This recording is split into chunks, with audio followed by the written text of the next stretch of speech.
Iran के ख़िलाफ़ America और रूस की जंग का ये 7वां सप्ताह शुरू हो गया है।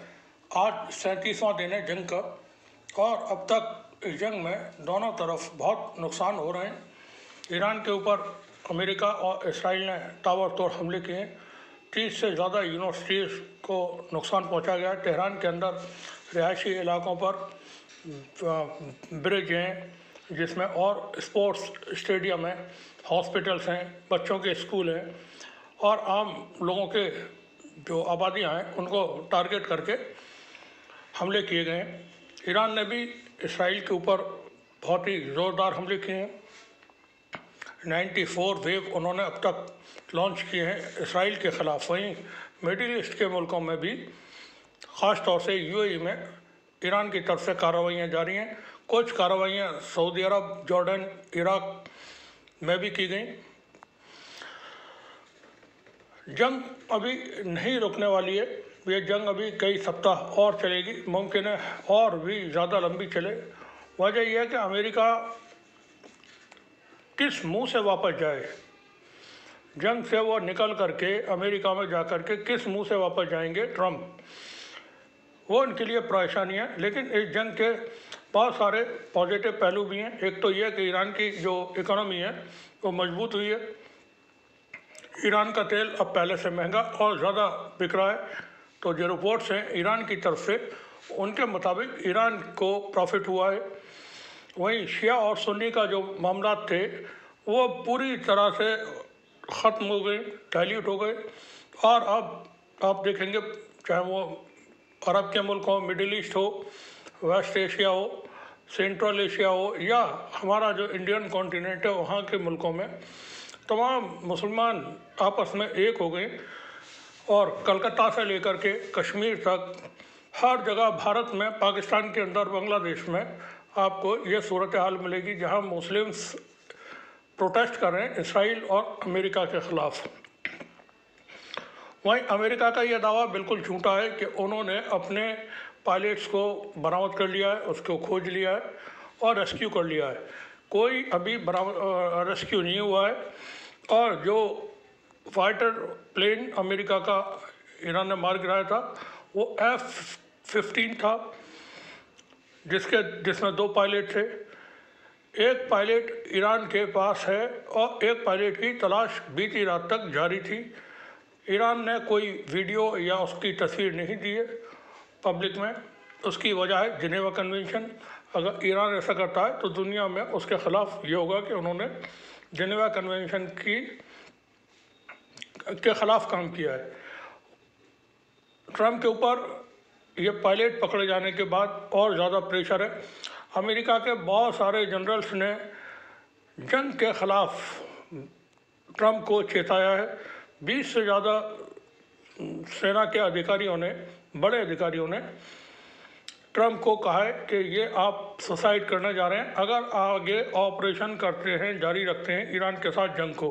क्योंकि जो बातें, जो दावे किए जा रहे थे अमेरिका की तरफ से कि हमने पूरी तरह से ईरान की जो ताकतें हैं उनको ख़त्म कर दिया है, वो सही नहीं है। ईरान ने अभी देखें, जंग में जो अब तक चली है, मैं 37 दिन 36 दिन, उसमें अभी कोई बड़ी कार्रवाइयाँ नहीं की हैं।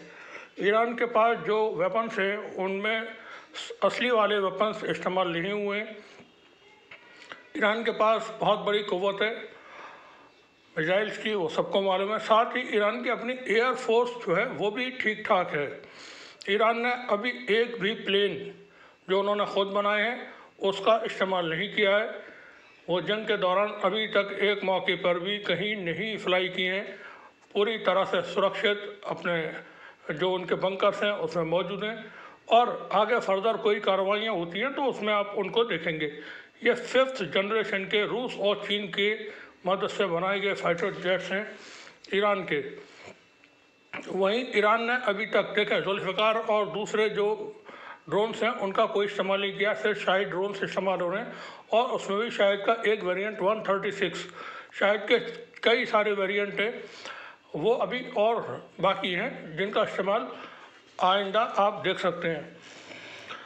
रूस और चीन की तरफ से इस दौरान जानकारी है कि ईरान को मदद पहुंचाई गई है, मिसाइल्स पहुंचाए गए और इसमें एंटी शिप मिसाइल्स हैं जो ज़मीन से, हवा से, पानी में कहीं भी शिप को टारगेट कर सकते हैं। एंटी शिप मिसाइल दिए गए हैं। चीन के 4 विमान शिप ये हथियार लेकर के पहुंचे। चीन और रूस के किसी भी जहाज़ को रोकने की किसी की हिम्मत नहीं है, वो आराम से आ जा रहे हैं। वहीं ईरान की तरफ से स्ट्रेट ऑफ होर्मुज के रास्ते से निकलने वाले जो शिप हैं, ऑयल टैंकर हैं, उनमें बहुत सारे मुल्कों को उन्होंने निकलने के लिए इजाज़त दी हुई है, जिसमें जापान भी शामिल है, भारत शामिल है, चाइना शामिल है। रूस के टैंकर्स निकल रहे हैं, यूरोप के मुल्कों के टैंकर्स भी निकल रहे हैं। ईरान का साफ साफ कहना है जंग बंदी के बाद भी किसी तरह का कोई जहाज़ अमेरिका और इसराइल का हुर्मुज से नहीं निकलने दिया जाएगा। हुर्मुज पर जैसा सबको मालूम है टोटल कंट्रोल ईरान का है। वहीं अमेरिका अब कोई बड़ी कार्रवाई की तैयारी कर रहा है। पहले अमेरिका ने, ट्रंप ने 5 दिन की मोहलत दी थी कि हम 5 दिन तक हमला नहीं करेंगे किसी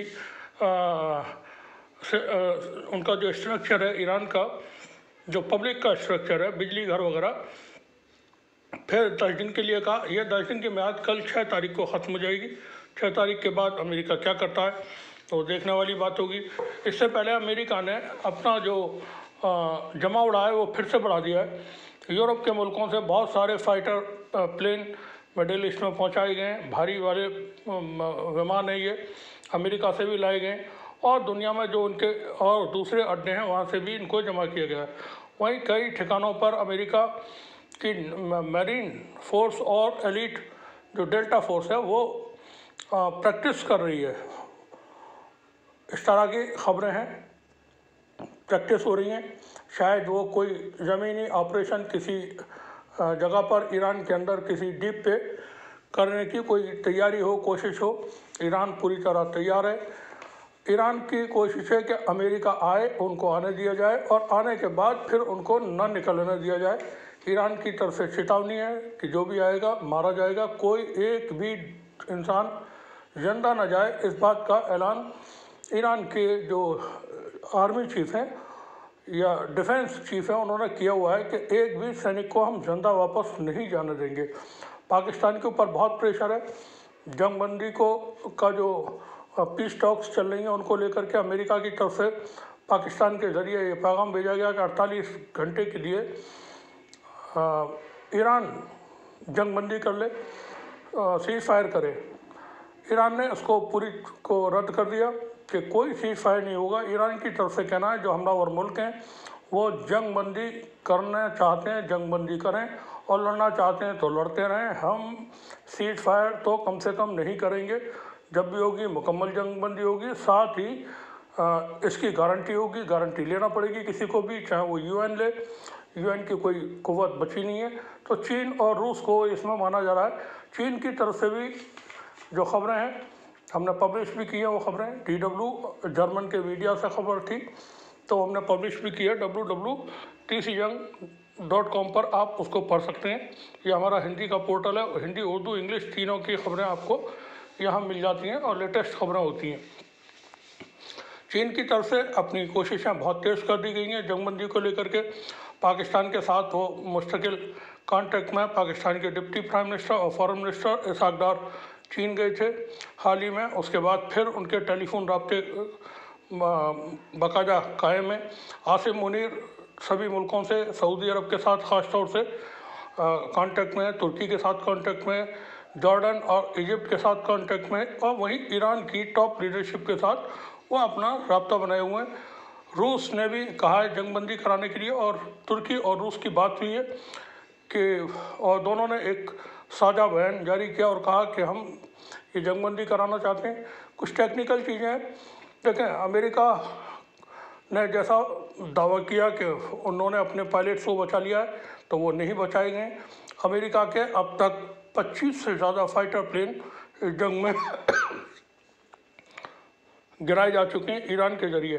तो जो बात थी ईरान के डिफेंस सिस्टम की, ईरान को रूस ने गिफ्ट में S-400 प्रोवाइड कराया हुआ है, ऐसी जानकारियां मीडिया में मौजूद है। ईरान के मीडिया से खबरें हैं ये। वहीं चीन की तरफ से भी अपना कोई डिफेंस सिस्टम दिया हुआ है। साथ ही सैटेलाइट और जो रियल टाइम इंफॉर्मेशन होती है उसको चीन और रूस की तरफ से ईरान को दिया जा रहा है। बहुत ही टारगेटेड सिलेक्टेड वे में ईरान की तरफ से हमले हो रहे हैं, पूरी तरह कारगर हो रहे हैं, कोई हमला उनका नाकाम नहीं हो रहा। इसराइल का सिस्टम, डिफेंस सिस्टम जो उनका आयरन डोम है वो 3 लेयर्स में काम करता है। 3 उसके अलग अलग वेरिएंट है आयरन डोम के, साथ ही उनके पास एरो है और दूसरे कोई भी काम नहीं कर रहा है। अमेरिका ने वाशिंगटन जो उनका शिप है, नेवल शिप, उसको बुला लिया है इधर, और ये दुनिया का सबसे बड़ा बताया जाता है। अब्राहम लिंकन को भी बुलाया गया। जेराल्ड फोर्ट की मरम्मत होने के बाद वो भी बुल्गारिया से मिडिल ईस्ट की तरफ चल चुका है। वहीं हीरो और ट्रिपोली ये भी आसपास में, ट्रिपोली और हीरो दोनों इंडियन ओशन में तैनात हैं। तो बड़ी तैनाती इस वक्त ईरान के आसपास दोबारा से की जा रही है अमेरिका की तरफ से, और शायद 6 तारीख बीतने का वक्त देख रहे हैं। उसके बाद ईरान के ऊपर बड़े हमले एक बार फिर से देखे जा सकते हैं और यह जंग बहुत ही ख़तरनाक मरहले में दाखिल हो जाएगी। अगर ईरान पर हमले और ज़्यादा हुए तो फिर मिडिल ईस्ट में अमेरिकी जो भी कुछ है वो सलामत नहीं बचेगा। वहाँ पहले से ही बहुत बड़े बड़े हमले हो रहे हैं।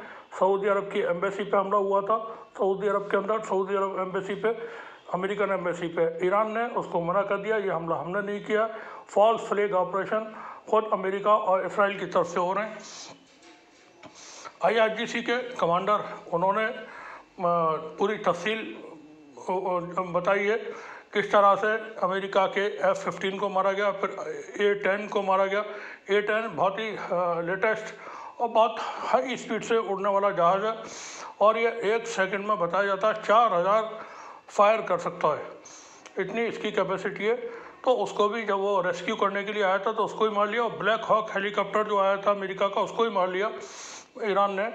तो अब जो सुपीरियरिटी की बात अमेरिका की तरफ से थी कि हमारे पास टोटल कंट्रोल है ईरान के एयर स्पेस का, तो वो तो बात बिल्कुल गलत साबित हो गई है। और मीडिया में इसको लेकर के ट्रंप के ऊपर और अमेरिका के जो मामला थे उनको लेकर के बहुत तनकीद हो रही है। जंग को आप अभी रुकता हुआ नहीं देख रहे हैं हम तो कैसे भी,